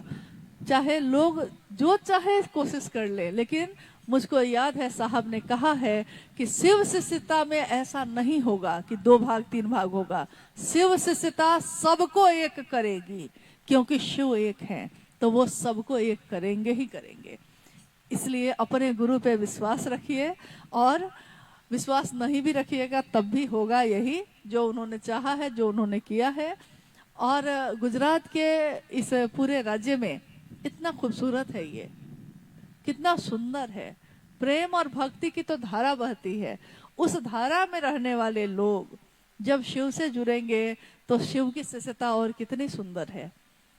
आइए इस काम को बढ़ाने में मदद करें, प्रेम से प्रेम का दिया जलाने में मदद करें, शिव शिष्यता की पीढ़ी और आगे बढ़ाने में मदद करें, एक दूसरे की मदद करें, क्योंकि पैर खींचने से कोई नहीं चल पाएगा। हम अगर नहीं चल पा रहे, कोई दूसरा अगर चल रहा है तो उसकी मदद करिए, मदद की मानसिकता रखिएगा तो आपको भी मदद मिलेगी। लेकिन पैर खींचने की मानसिकता रहिएगा तो याद रखिए, आप एक का खींचेगा, आपका 2 खींचेगा। इसलिए इस रास्ते से नहीं चल के शिव के राजमार्ग पे हम सब चलें। हमारी मंजिल एक ही है, हमारी गति भी हमारे गुरु ही हैं, शिव ही हमारे गुरु हैं, शिव ही हमारी गति हैं, और शिव ही हमारे रास्ते पे चलने का पाथे भी हैं। तो महादेव महादेव की गूंज सिर्फ आपके मुख से ना हो, आपके हृदय से हो, और हृदय से बोली हुई बात की पुकार दूर तक जाती है। मुंह से बोली हुई आवाज यहाँ से यहाँ तक जाके खत्म हो जाती है, लेकिन दिल की आवाज दूर तलक जाती है। ये दिल की, हरिंद्र के दिल की आवाज है, ये दूर तलक जाएगी। आप सभी के चरणों में प्रणाम है। आप सबसे विदा लेती हूँ। जीवन रहा, फिर मिलेंगे, मिलते ही रहेंगे। आप सभी को प्रणाम।